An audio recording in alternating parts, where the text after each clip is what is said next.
Bonsoir. Ce soir, c'est mamie qui raconte. L'histoire du prince et de la poupée.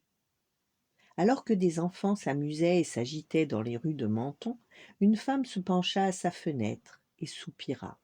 Ah, comme j'aurais aimé avoir un enfant, moi aussi. Notre petite maison aurait été si heureuse, avec des rires et des cris.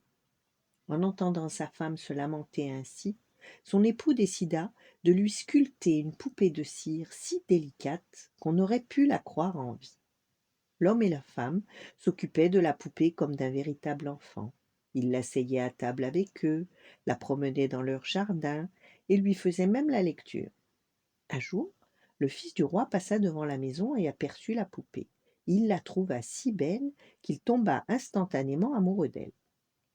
De retour au palais, il implora son père d'aller la faire chercher.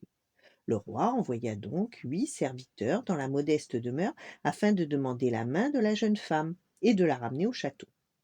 Embarrassés, les parents de la poupée n'osèrent avouer la vérité. Ils ne protestèrent donc pas quand les serviteurs chargèrent leur enfant de cire sur une litière fermée par des rideaux dorés. Sur le chemin du retour, les serviteurs se sentirent fatigués et s'arrêtèrent dans une auberge afin de se reposer. Alors qu'ils se délectaient d'un bon vin, 4 fées soulevèrent discrètement les tentures de la litière et aperçurent la poupée de cire. Elles la trouvèrent si jolie qu'elles décidèrent de s'installer près d'elle pour bavarder. Et au moment où elle prenait place, un courant d'air fit hocher la tête de la poupée, ce qui amusa beaucoup les fées. « Et si nous offrions à cette poupée toutes les qualités ?» proposa l'une d'entre elles. « Quelle bonne idée !»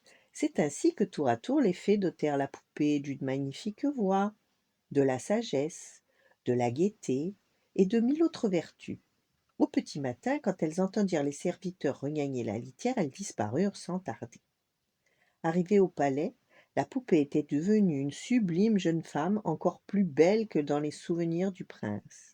« Ma douce, voulez-vous m'épouser ?» demanda aussitôt le prince en la voyant. « Je ne me marierai avec vous qu'en présence de mes parents, » répondit la jeune femme. Le prince les envoya aussitôt chercher, et quel ne fut pas leur étonnement quand ils se rendirent compte que leur poupée de cire avait pris vie. Le mariage eut lieu le jour même, les parents de la mariée furent invités à rester au palais, et tout le monde y vécut heureux durant de longues années. Voilà, bonne nuit, faites de beaux rêves, et à demain.